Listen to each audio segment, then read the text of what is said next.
Sa pusong sugatan at sa damdaming nalilito, sa pag-ibig na minsan ay totoo, minsay magulo. Narito ang isang tahanan ng kwento at payo. Welcome to Azumi TV, kung saan ang bawat sakit may yakap na salita at ang bawat luha may pag-asang kasama. Love Talks. Magandang araw, Azumi Fam. May babasahin tayong panibagong kwento ngayon. Isang kwento ng sakripisyo, pagod, at pagmamahal na hindi nasuklian. Ang sender natin ay gagamitin natin sa pangalan Carla, 29 taong gulang. At ito ang kanyang kwento. Sir Ace, isa po akong breadwinner. Simula nang magkasakit ang tatay ko, 5 taon na ang nakalipas. Ako na ang tumayong haligi ng pamilya. May 2 akong kapatid na nag-aaral pa. At si mama naman ay nagtitinda lang sa palengke. May boyfriend po ako, tatawagin ko siyang Mark. 5 taon na rin kami. Nung una, proud siya sa akin. Sinasabi niya, ang sipag mo, ang strong mo. Pero habang tumatagal, napapansin kong parang pabigat na ako sa kanya. Hindi financially, kundi emotionally. Madalas niyang sabihin, kailan mo ba ako uunahin? Lagi na lang pamilya mo, at masakit marinig yun. Hindi ko naman pinili maging breadwinner. Pero hindi ko na rin kayang pabayaan ang pamilya ko. May mga date na kinancel ko dahil kailangan kong mag-overtime. May mga plano kaming hindi natuloy dahil kailangan kong magbayad ng tuition ng kapatid ko. Hanggang sa isang araw, sinabi niya sa akin, pagod na ako makipag-agawan sa pamilya mo. Hindi ko alam kung paano ko hahatiin ang sarili ko. Mahal ko siya, pero mahal ko rin ang pamilya ko. Tapos nalaman ko may kausap siyang iba. Isang office mate niya na walang responsibilidad, single, walang binubuhay, laging available. Sabi niya sa akin, hindi ko naman ginustong mahulog sa iba. Gusto ko lang maramdaman na ako naman ang inuuna. Sir Ace, masama ba akong girlfriend dahil inuuna ko ang pamilya ko? Maliban na hindi ko kayang iwan ang responsibilidad ko. Ngayon, iniwan niya ako, pinili niya yung babaeng walang sabit.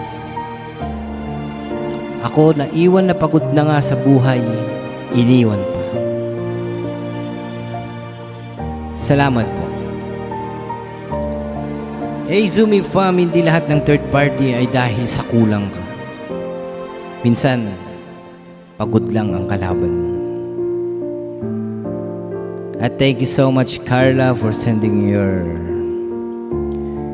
letter to us para mabasa natin dito, and hope you can watch this video. Carla, listen to me carefully.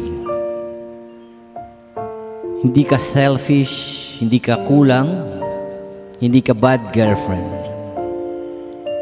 You are a strong woman carrying responsibilities that most people can't even handle. Hindi mo pinili maging breadwinner. Pero pinili mong maging matatag para sa pamilya mo, and that already says a lot about your character. Kung sinabi niya na pagod na siyang makipag-agawan sa pamilya mo, that means hindi niya kayang tanggapin ang buong reality mo. Love is not a competition. Ang tunay na partner, hindi ka papipiliin. Hindi niya sasabihin na ako o sila. Instead, sasabihin niya, paano kita matutulungan? If you choose someone na walang responsibilidad dahil mas madali, then that's about convenience, not love. Madaling magmahal kapag walang problema. Pero ang tunay na pagmamahal lumalaban kahit may responsibilidad. Hindi mo kailangan baguhin ang pagiging breadwinner mo para maging worthy of love.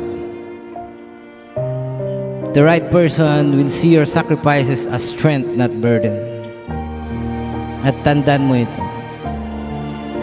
If someone leaves you because your life is hard, imagine what you would do when life gets even harder.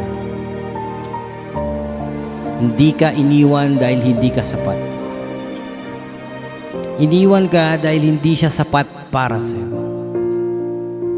And one day, may darating na hindi matatakot sa bigat ng buhay mo, kundi sasamahan ka niyang buhatin ito. At may kasabihan tayo, Carla, ang tunay na pag-ibig ay hindi nakikipagkompetensya sa responsibilidad. Kapag mahal ka, sasamahan ka sa laban. Hindi ka papipiliin, pipiliin ka niya kahit pagod ka, kahit mahirap, kahit hindi convenient. Kung nagustuhan nyo ang kwento at may dadagdag kayong advice para kay Carla, mag-comment lang sa baba kung ano ang may papayo nyo. And don't forget to subscribe and pindutin ang bell all para mas marami pang kwento at real talk sessions. Pwede rin kayo mag-send ng inyong mga kwento at humingi ng advice. I-send lamang sa Izumi TV Facebook page. Nasa link ang description. At laging tatandaan guys, ang ating advice is just an option. Pwede po nating sundin, pwede rin hindi. Maraming salamat po.